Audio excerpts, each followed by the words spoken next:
Olá pessoal, vamos dar uma olhadinha nos resultados da Klabin. Nesse caso aqui o que eu estou mostrando é a KLBN11, mas se você olhar aqui também tem a 3 e a 4.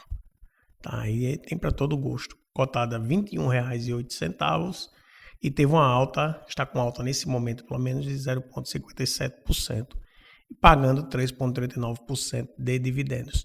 A empresa divulgou os resultados, vamos dar uma olhadinha. Estão aqui, que é o do primeiro trimestre de 2022. E aqui já menciona que o EBITDA ajustado alcança 1,726 bilhão no primeiro trimestre de 2022, crescimento de 38% em relação ao primeiro trimestre de 2021, excluídos os efeitos não recorrentes. Perfeito, exatamente isso que você quer ver no resultado de uma empresa. Receita líquida, 4,4 bilhões de reais. E aqui menciona que a receita líquida aumentou 28% na comparação do primeiro trimestre de 2022 com o mesmo período do ano anterior, com crescimento consistente em todas as linhas de negócio. Lembre que a gente está falando de receita líquida. Margem EBITDA ajustada, 39%.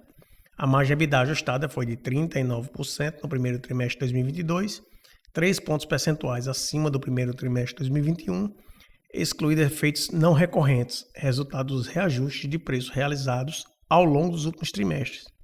Esse aqui é que é o ponto importante, tá? Que por isso que justifica esse aumento da receita líquida e a melhora do EBITDA, que são resultados dos reajustes de preços realizados ao longo dos últimos trimestres, compensando as pressões nos custos, que todas as empresas estão sendo bastante pressionadas agora por custo, mas no caso aqui da Klabin, ela compensou isso aí, e a valorização do real frente ao dólar, né? Porque ela trabalha muito com exportação.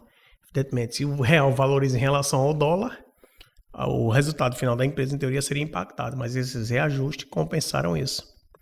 Geração de caixa de aqui, R$ 1.590 por tonelada, e a geração de caixa por tonelada foi de R$ 1.590 por tonelada no primeiro trimestre de 2022. Olha a alta, 44% na comparação anual, que demonstra a capacidade da companhia de aliar crescimento à sólida geração de valor. Perfeito. ROIC, 20,1%, número muito forte também, que atingiu 20,1% nos últimos 12 meses, comprovando a capacidade de criação de valor aos acionistas em diversas conjunturas. Desalavancagem, né, que é o endividamento da empresa. O aumento do EBITDA contribuiu para a desalavancagem da companhia, mesmo durante o ciclo de investimentos do Puma II. A relação dívida líquida EBITDA, lembrando que o EBITDA aumentou, não é? Então isso aqui, a relação diminui. Em dólar caiu para 2,7 vezes no primeiro trimestre de 2021. No primeiro trimestre de 2022, quando você compara com o primeiro trimestre de 2021, que era 4, uma redução interessante. E em reais foi para 2,4, quando você compara com 4,2 do trimestre do ano anterior. E aqui está o Puma II, que é uma obra importante para a empresa, que a construção da segunda máquina do projeto Puma II atingiu 32% de execução em medição de 17,4 de 2022, com startup planejado para o segundo trimestre de 2023. Então está em linha. Aqui está o valor do mercado da empresa, né? 26,5 bilhões. O preço de fechamento dela estava aqui, quando fizeram o documento, R$ 24,12. Ela hoje está cotada a R$ 21,08, então já tem uma redução, evidentemente, como você está vendo. Teleconferência está aqui marcada para o dia 4, estou fazendo esse vídeo no dia 5. Você aqui tem os destaques financeiros, volume de vendas, você vê, olha, o volume aqui, que você está vendo em toneladas, milhões de toneladas, 900, nesse trimestre aí, no primeiro trimestre de 2022, quarto trimestre de 2021 foi 979 e o primeiro trimestre 909, então teve uma redução, quando você compara com o quarto trimestre de 2021 de 8% e com o primeiro trimestre de 2021 de 1%. Ou seja, o volume de vendas diminuiu, mas a receita líquida, que você está vendo aqui, quando você compara o primeiro trimestre de 2022 com o primeiro trimestre de 2021, teve um crescimento de 28%. Basicamente isso aí devido ao reajuste de preços que foi mencionado. E ficou mais ou menos em linha com o quarto trimestre de 2021, mesmo com essa redução aí do volume de vendas. O EBITDA ajustado é a mesma coisa, né? 39%, 2022, 2021, 41%, primeiro trimestre de 2021, 37%.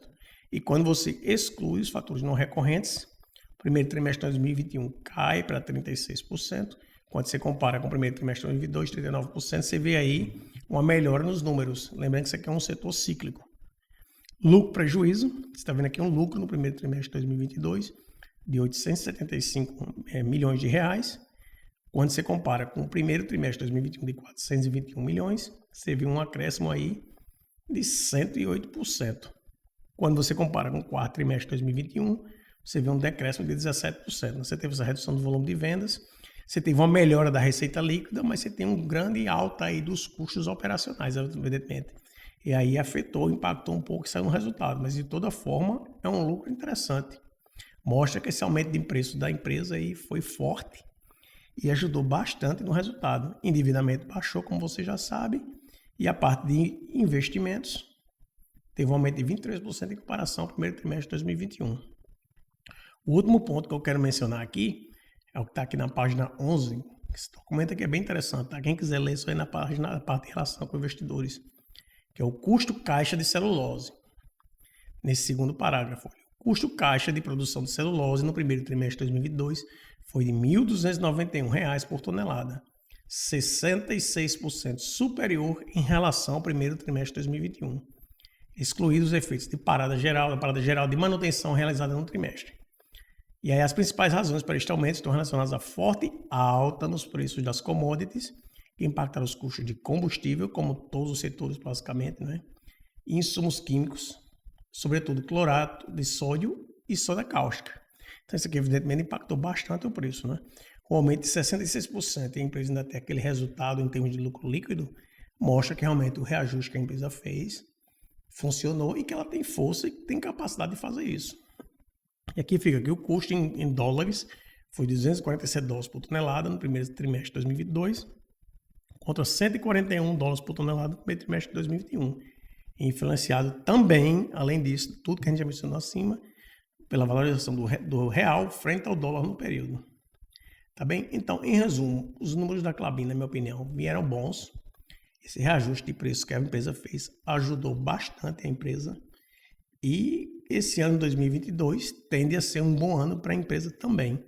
Você vê aqui em termos de volatilidade baixa, certo? Uma empresa que permite você, como está com esse cara na cama, ficar um pouco mais tranquilo. Liquidez média diária, está falando aqui da Unit, 119 milhões. E aqui você tem os indicadores, né, quando você compara com o setor. Você vê que ela está pagando um pouco menos de dividendos em relação do que a média do setor. PL está bem acima, né, em relação ao setor, e o P/VP está um pouco acima também. Olhe nesses indicadores, o que está me mostrando, sem fazer uma análise de preço justo, alvo e teto da empresa, é que a cotação dela ainda está alta. Tá, mas vamos olhar aqui no histórico antes de fazer esse ponto todo, né? Você vê que a média é de 3,55, comparado com a média histórica da empresa, e ela está em 3,33. Então, se você comparar apenas com o PL, vamos dar uma olhada no PL antes, média de 22, isso aqui não está coerente, e atual 7,81. Se você comparar com os números da empresa, está mais ou menos em linha, mas se você comparar com o setor, ela está um pouco mais alta. Mas também tem que lembrar essa parte do pagamento de proventos e a estabilidade em termos de volatilidade da empresa. Tá? Outra coisa que é importante você ver é a quantidade de acionistas. Você vê que você tem 98% dos acionistas são pessoa física. 173.547. E aqui você tem os acionistas da empresa, né? Vários conhecidos, pessoas conhecidas são acionistas da empresa e várias instituições também, que eu não vou entrar em detalhes aqui. Mas você vê aqui que a empresa tem uma dívida bruta de 29 bilhões, uma disponibilidade de 8 bilhões e uma dívida líquida de 20 bilhões. E seu patrimônio líquido está em 7 bilhões com valor de mercado de 23 bilhões. Então isso continua a me dizer que a empresa está um pouco cara, viu, em relação ao valor que ela deveria estar valendo nesse momento. Pelo menos esse papel aqui. Tá? Mas não quer dizer nada, você tem que ver aí a tendência da empresa em termos de estabilidade e volatilidade. Realmente ela está bem melhor do que muitos do setor.